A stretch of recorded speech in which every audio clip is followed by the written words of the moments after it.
Welcome to the Tech Talks Daily Podcast, where you can learn and be inspired by real-world examples of how technology is transforming businesses and reshaping industries in a language everyone can understand. Here is your host, Neil C. Hughes. Welcome back to the Tech Talks Daily Podcast. Remember my dreams of sitting on the grass on a hot sunny day with warm cider, watching Stereophonics sing Dakota at the Why Not Festival? Well, bad news, gang. The festival was cancelled. But there are some massive tours on the horizon. And this got me thinking about all the technology that brings those shows to life. Because mega tours are a gigantic challenge to put together with a dozen or more huge trucks, up to 40 trucks in the case of Taylor Swift, that are all hauling gear and stages from city to city, and with a very little teardown and build time in between those shows. The entire production might require several weeks of practice to become that well-oiled machine before they go full-time on the road. And when researching this, I came across Elevation Studios, which is targeted to eliminate any of challenges like that with its dedicated state-of-the-art 26-acre complex located just outside one of the best music cities in the world, and that, of course, is Nashville, Tennessee. Because they recently announced that they are completely shovel-ready and breaking ground this summer on the multi-purpose creative campus, which is going to be delivering large-scale facilities and support services for creators of those live gigs that we love and touring productions, broadcast and new media content. And this project and its massive $100 million investment is all part of this roaring return to live music. And for me, it's a much-needed feel-good story that music fans have been hoping and waiting for, because the show will go on. And Elevation Studios will help the show go off without a hitch. That was more than enough to capture my attention. So Eric Elwell, the CEO of Elevation Studios, is going to join me on the podcast to talk about all this. Maybe share a few rock and roll stories and much more. So buckle up and hold on tight as I beam your ears all the way to Nashville, where Eric is waiting to speak with us. So a massive warm welcome to the show, Eric. Can you tell the listeners a little about who you are and what you do? Sure, Neil. Thanks for having me. My name is Eric Elwell. I'm the founder and CEO of Elevation Studios, a live production campus in Nashville, Tennessee. I'm really excited to speak with you on the podcast today, because one of the questions I always like to ask my guests is not just about the technology and how they're transforming an industry with that tech, but your origin story. I mean, where did your passion for music and tech come from? How did those worlds collide? And ultimately, what put you on this path you're on today? Sure. Well, I started as a musician in school and actually got a partial scholarship to university. And I found out how good the real musicians were, I like to say, and figured out I better switch hats if I wanted to stay gainfully employed and put food on the table. So I pivoted to a tech interest that I'd always had a fascination with the equipment side of music, especially audio. And so I was always in my, my rock bands in school and all of that. I was the guy who knew how to patch things together and make audio work, make a lighting controller work. I just found my way through it. I was fascinated by technology. My dad was an architect, and so I had that engineering, mechanical kind of mind. And so I would, in theater productions, I would be setting up audio and microphones and all of that, and then slipping back behind the drums to play the score. I would imagine there's a lot of pressure involved with that when the artist is on stage and something's not working or they need something adjusting. How do you cope in that kind of environment?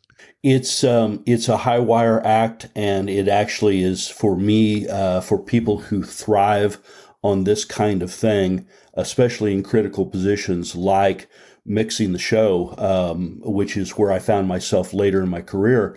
You're doing a dance with the artist in real time, and you're literally playing the musicians, because everything comes to me separately first, whether it's in the recording studio or a live show. My job is to take all of the colors that the musicians have given me and the vocalists have given me, and then put that on a sonic canvas. And really, you become in real time a producer of what gets highlighted, what shines, what doesn't, what forms an underlayer. And you're dealing usually in these cases in a stereo format. So you're placing things that relate to the panorama of what the audience or hopefully the listener is actually seeing in their mind. You lay out the stage and you try to present that sense of depth and width and even height, which is an interesting metaphor in a stereo thing. And of course, now we're mixing multi-channel for theater, theatrical, and video releases, and then other things where now we've got up to 40 channels of overhead and surround in Dolby Atmos formats. Wow, it's incredibly cool. I see why you'd love your work there. And that path led you to Elevation Studios. But before we dive into that anymore, I'd love you to tell me a little bit more about the kind of challenges that are in the industry to now. I mean, to begin with, how tough it has been with all tours being cancelled around the world. It's devastated the live events industry. But there is a bit of feeling in the air that optimism is returning, and a lot of artists want to bounce back and get back on the road. But what kind of challenges have you seen in the last 18 months? Indeed. Well, you've got to understand the motivation for artists to play in the first place. Yeah. Part of that is ego, but what people outside of the music industry don't realize is that the digital platforms dating all the way back to 2005, 2006 with Napster and then Apple Music, in one case, intellectual property was being stolen from the artists and their stakeholders, record companies, publishers, those kinds of things. But then beyond that, if the content is replicable in a mirror image of the master format, and there's no degradation in quality like we used to have moving vinyl to a cassette or cassette to cassette or whatever. If everything is a literal master, then you've got intellectual property, which is now out of the bag and can't be controlled. So we lost control of the content. Things were being stolen. And before the record companies and all the stakeholders could get a licensing structure for digital music systems like originally Apple Music, then Spotify, Pandora, all of these other, SoundCloud, all of these different formats, artists lost the lion's share of their revenue. So artists lost their revenue and had to go figure out how to, suddenly we went from a CD market and a selling 10 widgets at a time to suddenly back to a singles market. So if you were selling 10, now you sell one, you've lost 90% of your revenue stream right off the top. And figuring out how to recover from that, the artist, the only thing they can't have stolen from them that is truly a unique creation every single time is the live performance. When you paint it like that, you don't realize just how much it has all accumulated over the years and then all come to a head with what happened with the pandemic. And I do suspect most people listening would have been to a gig or seen a major artist on their world tour. But what I always try and do on this podcast is take a peek behind the curtain and how it all works. So can you tell me about the work that goes on behind the scenes to ensure that the shows that we've all seen and love, and what makes them a success? Well, it starts on tour with, let's talk about the schedule. Yeah. We are loading into a sports arena, a room that isn't, a building that isn't even designed usually for music performances, right? So we have to bring everything with us. We have to bring the stage and all of the things that we literally transform a sports hall into a music venue for one day. And to do that, we load in at 6 a.m. With rigging. By 7 a.m., there's a breakfast up for the touring entourage. I'll explain that in a moment. But it's not a walk away. It's a grab a bite while you're working. By noon, lunch is up, and we do that in shifts. By 3 p.m., we've got sound checks that have to be done both with the primary artist, but also usually one or two support acts. We open the doors at 6 p.m. We've got two support acts usually on at 7 and 8. Headline act goes on at 9. It's a 2-hour show, and by 11 p.m., we're loading out.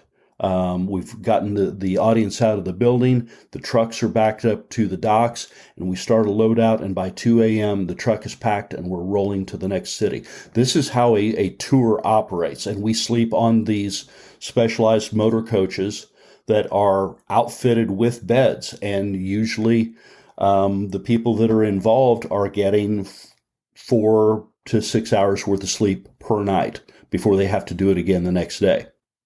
Wow, man, that is incredible. And I did used to work from an IT point of view, at a few music venues in the live entertainment industry. And I can honestly say, because a lot of people used to ask me, how cool is it backstage? And it's like, you don't want to ever look backstage. The magic is what you see on the night. It's not as glamorous as people think behind that, is it? Behind the stage, it's nothing but a technical circus. We are hauling in anywhere from 20 to 40 semi-trucks of equipment. And believe me, we don't take a single truck that we don't need, because it's fuel and it's expense. We've got 10 to 20 tour coaches that are transporting the talent, the tour staff, the management. So we've got on a major tour 75 to 125 tour staff, including audio, lighting, video, stage carpenters and riggers, hair, makeup, wardrobe staff, what we call the glam squad, catering personnel, tour security, and then the management teams. We're going to assemble 3 to 10,000 square feet of multi-level staging and stairs and handrails and skirts that we brought with us out in a truck. From there, we're going to suspend as much as 300,000 pounds of equipment, not only over our bosses' heads, but over the entire arena floor these days with electric chain motors. So we're going to put up upwards of 1,000 linear feet of aerial truss for lighting, video, and cable management. We're going to put together thousands of square feet of LED video panels. We're going to connect a 75 to 150 box speaker system. Some of that's flown in the air, and the cables all have to be suspended. Some of that's on the floor, and then, of course, stage monitors on the stage.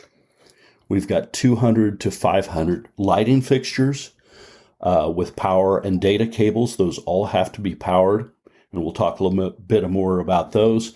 Pyrotechnics, other special effects, and even articulating hydraulic set pieces. These days we've got Gene Simmons from Kiss riding a 50-foot dragon, and now Pink seems to like strapping into a harness and slinging herself on a wire up to the 300 section of the arena.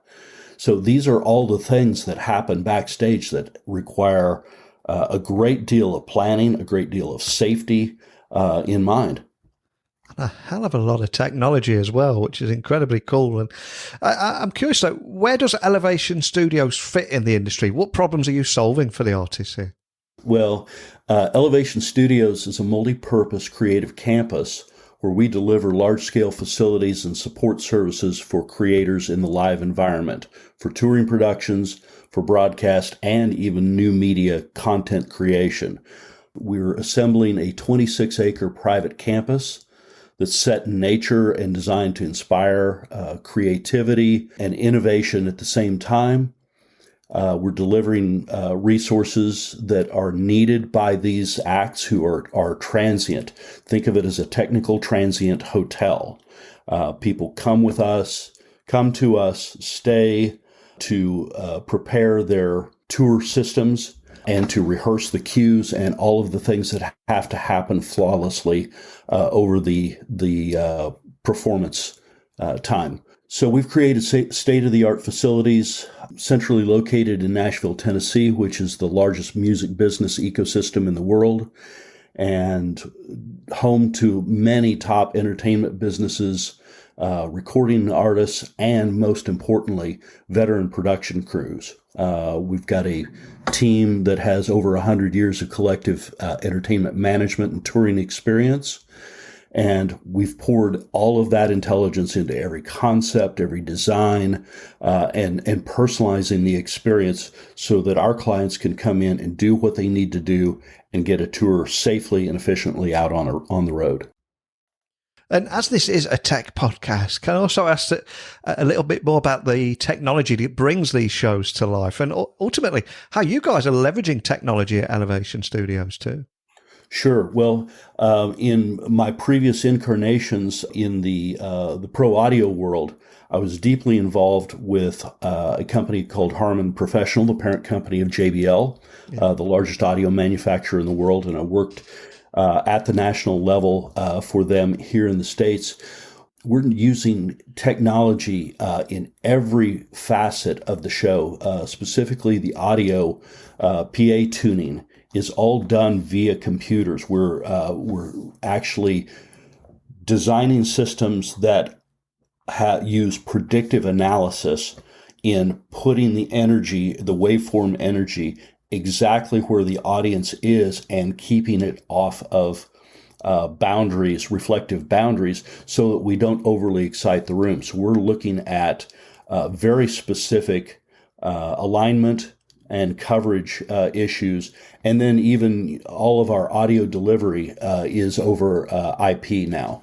We deliver very specific information to each amplifier, to each speaker box, based on how the audio is going to correlate and work together and sum together acoustically into, we can literally now steer audio, and we can steer it off of reflective surfaces and directly into the audience's ear. We spend a great deal of time measuring the room, walking the room, so that we get confirmation that, and we do our very best to make absolutely sure that every seat is the best seat in the house audio-wise. As far as the lighting, most of the moving fixtures that we use today, they call them intelligent fixtures, but they're actually dumb fixtures. They work on a yoke and an XYZ type of plane for positioning and where you're steering the light, but they have no idea what those coordinates are until someone, a programmer, tells them where to point, and then how to focus the lens, and whether or not, using dichromatic filters, what color should this be. So it's a very, very technical thing, and we're using anywhere from 200 to 500 of those instruments that all have thousands of cues in a 3-hour show. And just to bring to life what we're talking about here, I'm curious, are there any client stories you could share of how you've worked with major artists and ultimately how you've used this technology? Right. Well, the requirement is that this will take thousands of cues, which requires hundreds of hours of programming. And so very little of that can be done in a virtual sense. You really can't appreciate the three-dimensional space, especially in the visual lighting and video cues, until you see it in full scale. So essentially what the artists need is arenas without seats. What they need is a space where they can execute the full-scale production and test. And remember, this is a zero-fail environment, so we need redundancy paths. We need failovers that just take place on their own, so that if X path fails, Y path takes over. And these kinds of things just take testing and time, because each night we're going to put it back in the truck, and we're going to bounce it down the road, 100 to 500 kilometers. And we're going to do it again tomorrow morning. And when we pull it out of the truck again, it's still got to work. So it is almost a military level of execution, logistics, and redundancy in all of these systems.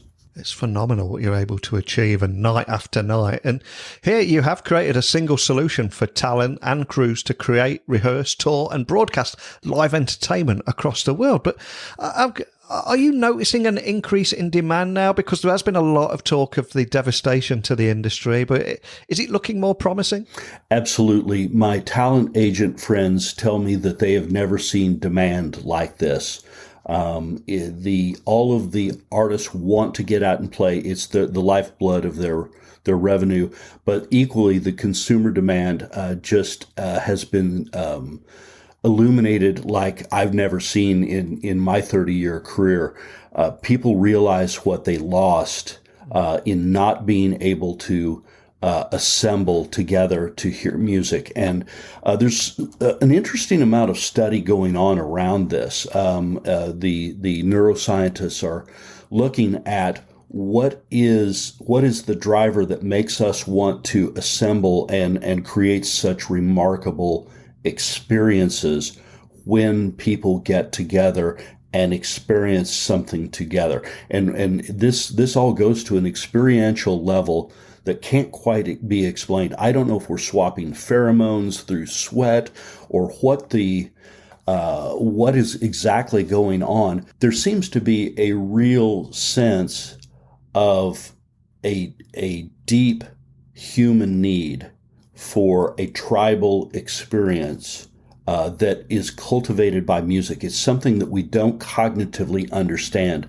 about what's happening to us emotionally, but people who are doing brain scans during music see different parts of the brain light up, and I can only assume, I think we're going to have a lot more information on this in the next few years, that there are just pieces of a human being that are touched by sympathetic vibration and pieces of the brain that are lit up, that there's a resonance that we don't understand, if it's tribal or if it's some other behavior. So what we're really learning is that music is communal. That shared experience is an important part of the music experience. And so I think it's going to continue to drive people to shows in greater ways. Yeah, I completely agree with you. I know I've had 3 or 4 gigs cancelled this year. I've always gone to the Glastonbury Music Festival every year for, 10, 12 years now. And this year was that they put a bit of the old footage on, and when you see 175,000 people singing along, like you said a few moments ago, you realise just how much we've lost there and how much you yearn to get it back. The first thing I thought when I saw it was, oh, that looks a bit weird, a bit strange, seeing 175,000 people singing along. But we all yearn to get that back, don't we? I can't, again, the scientists don't have clear answers as to what this drive is, and is it buried in our DNA somewhere as a tribal experience, or is it other chemical reactions that are happening, whether it's just in our brains. But there's nothing like a live show. There's nothing. And for those of us who are in the industry, we got into the business and we stay in the business because soaking that up night after night is almost a drug. We've talked about why the fans are excited to get back out there and why the artists are excited to get back out there. But what about you? What excites you about the road ahead? What are you most looking forward to as the world opens back up and those tour dates open back up? One of the things that I hope to do after 30 years of doing this on the road and in various incarnations as a professional is I hope to make this a better industry. I'm concerned about the safety of the people who work in the industry. The estimates are that we basically shut down 12 million people in the U.S., in the live events industry, and that, believe it or not, is larger than the big 3 automakers here in terms of the number of people. And when you take into account that these people suddenly were just left and shut down without any means of survival and no government support, it's really important that we change the structure of the industry to better protect the 12 million people who work in live entertainment and live events. I hope to improve safety. We've not had a place like Elevation up until now to prepare and improve the best practices and the safety of the things that we're doing out on the road. We just do it to the best of our ability and hope nothing tragic happens. I have been involved in a stage collapse because of weather, and I know what that looks like when people lose their lives. And some of this is just an act of God. Some of it is preventable. And I want to do everything I can to improve the safety of the industry. So we're going to improve the industry with best practices, try to focus on safety, and bring the costs down, because liability insurance is a big cost driver in what we do, and that's reflected in the price of tickets. And we have covered a lot of ground in a short amount of time today, and I've loved hearing your origin story and your career and where it's heading as well, and the improvements that you're going to make. But a question I always like to finish with and ask my guests is if there was a particular song that has inspired them in the past, or piece of music that has almost been the soundtrack to that story. Now, most people might struggle with that in the tech industry, but I would imagine you've got a bit of a heads up on this one. So what would your song be and why? Boy, particular playlist would be probably deeply rooted in U2. The guys in the band write from their hearts. It inspires me. It has a bit of that vagabond swagger that we all as quote unquote roadies tend to have. You know, the inspiring stuff. Whether it's AC/DC or Def Leppard, stuff to get the blood pumping before the show.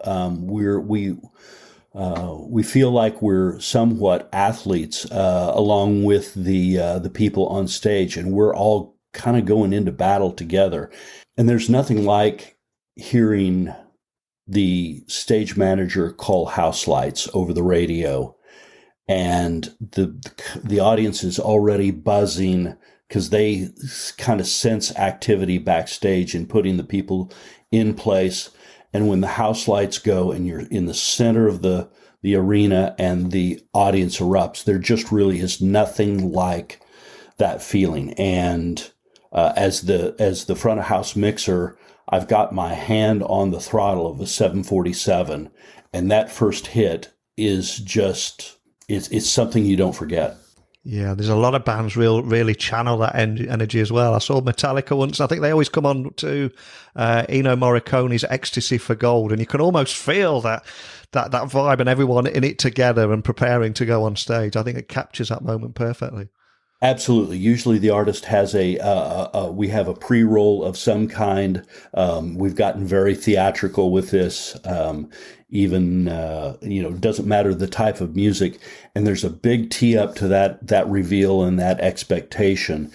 And that music really sets the tone. And it's really funny to look around to the entire crew as I'm out front, and I'll look over my shoulder at a camera operator, and everybody's heads are bobbing in sync. And it's just like it's game time. And there's just no feeling like it. As someone that's seen more bands than most people out there, I'm curious, is there anyone that's particularly blown you away? Wow. I hate to fall back to the U2 thing, but having seen them a number of times, those shows always stand out. I have been really, really lucky to work with some really great singers over the years. And I'll name two that are just always a delight to work with. The first one is Sarah Bareilles.